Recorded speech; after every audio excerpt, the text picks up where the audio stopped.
Why did the USS Indianapolis sink? President Monson shares the story. Scriptures and the Prophets. On July 16, 1945, the USS Indianapolis departed the Mare Island Naval Shipyard in California on a secret cargo mission to Tinian Island in the Marianas. The cargo included highly sophisticated equipment, which could well bring an end to the Second World War. With all of its suffering, remorse, and death, the ship delivered its cargo on July 26th and was heading unescorted toward Leyte in the Philippines. Because they were traveling through hostile waters in the Philippine Sea, the captain had discretionary orders to follow a zigzag course of travel to prevent detection by and attack from the enemy. He failed to do so. Just before midnight on Sunday, July 29th, 1945, as the Indianapolis continued toward Leyte Gulf, the heavy cruiser was discovered by an enemy submarine. Easily avoiding detection while submerging to periscope depth, the submarine fired a fan-wise salvo of 6 torpedoes from 1,500 yards. As the torpedoes struck the target, explosions of ammunition and aviation fuel ripped away the cruiser's bow and destroyed its power center. Without power, the radio officer was unable to send a distress signal.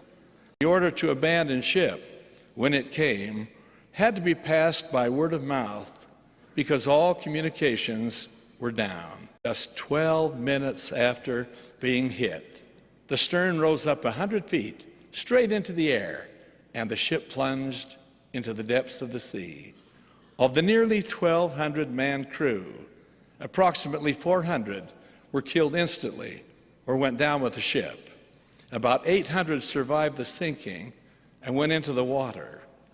4 long days and nights later, on August 2nd, 1945, the pilot of a Lockheed Ventura flying on patrol noticed an unusual oil slick on the water's surface and followed it for 15 miles.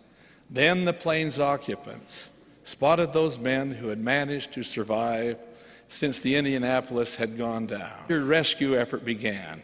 Ships hurried to the area. Planes were dispatched to drop food, water, and survival gear to the men. Of the approximately 800 who had gone into the water, only 316 remained alive. The rest had been claimed by the perilous, shark-infested sea. 2 weeks later, World War II was over. The sinking of the Indianapolis, called the final great naval tragedy of World War II, is now legend. Are there lessons for our lives in the horrific experience of those men aboard the Indianapolis? They were in harm's way. Danger lurked. The enemy stalked. The vessel sailed on, disregarding the command to zigzag, and thus it became an easy target. Catastrophe was the result.